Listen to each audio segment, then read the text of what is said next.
Évangile de Jésus-Christ, selon saint Luc.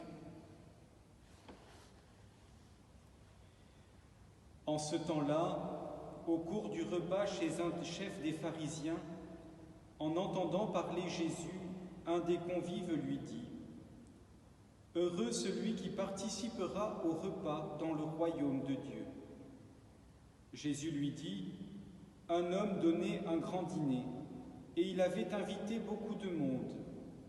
À l'heure du dîner, il envoya son serviteur dire aux invités : « Venez, tout est prêt. » Mais ils se mirent tous unanimement à s'excuser.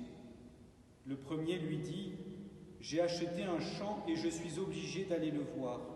Je t'en prie, excuse-moi. » Un autre dit : « J'ai acheté 5 paires de bœufs et je pars les essayer.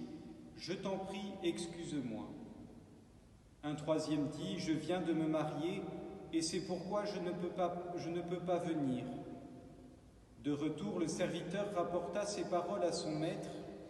Alors, pris de colère, le maître de maison dit à son serviteur : « Dépêche-toi d'aller sur les places et dans les rues de la ville.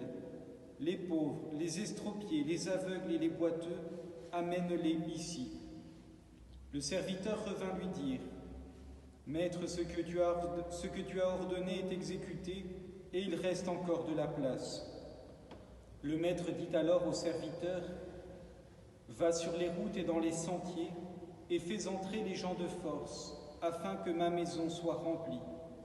Car je vous le dis, aucun de ces hommes qui avaient été invités ne goûtera de mon dîner. » Acclamons la parole de Dieu. Louange à toi, Seigneur Jésus.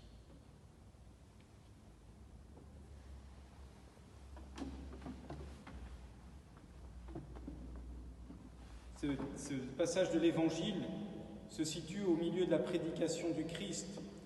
Le Seigneur prêche le royaume des cieux et donne ce goût de participer au royaume des cieux. Et c'est pour ça qu'il y a cette phrase qui jaillit du milieu des convives : « Heureux celui qui participera au repas dans le royaume. » Un peu comme si c'était un mérite de pouvoir participer à ce repas.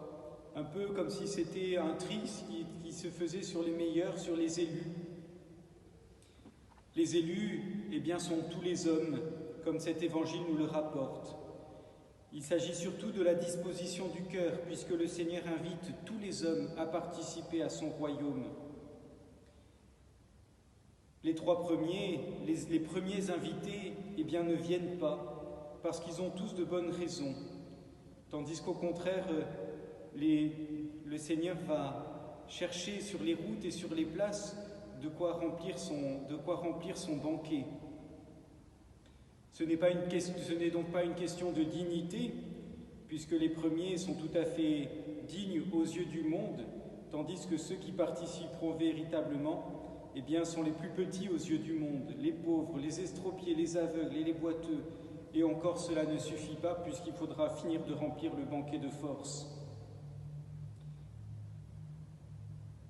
Peut-être un autre point sur cette homélie, sur cet évangile. Ce qui empêche les premiers d'y aller, c'est parce qu'ils ont d'autres bonnes choses à faire. Le premier a un champ, le deuxième a une paire de bœufs, et le troisième vient de se marier.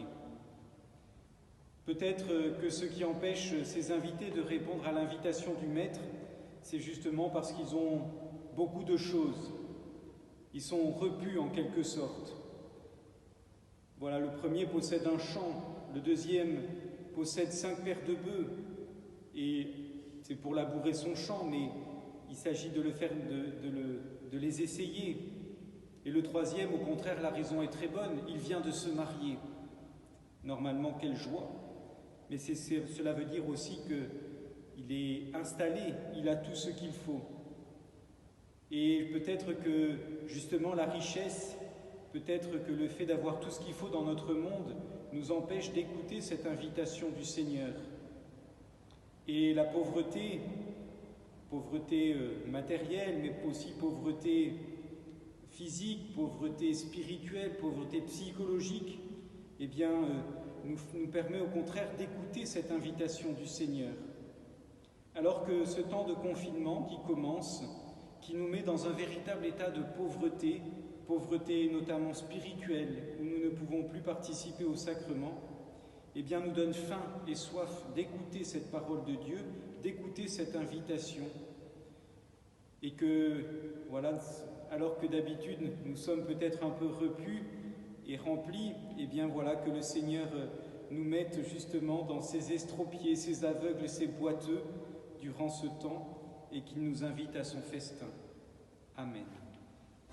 Bénis le Seigneur, oh mon âme, bénis le Seigneur.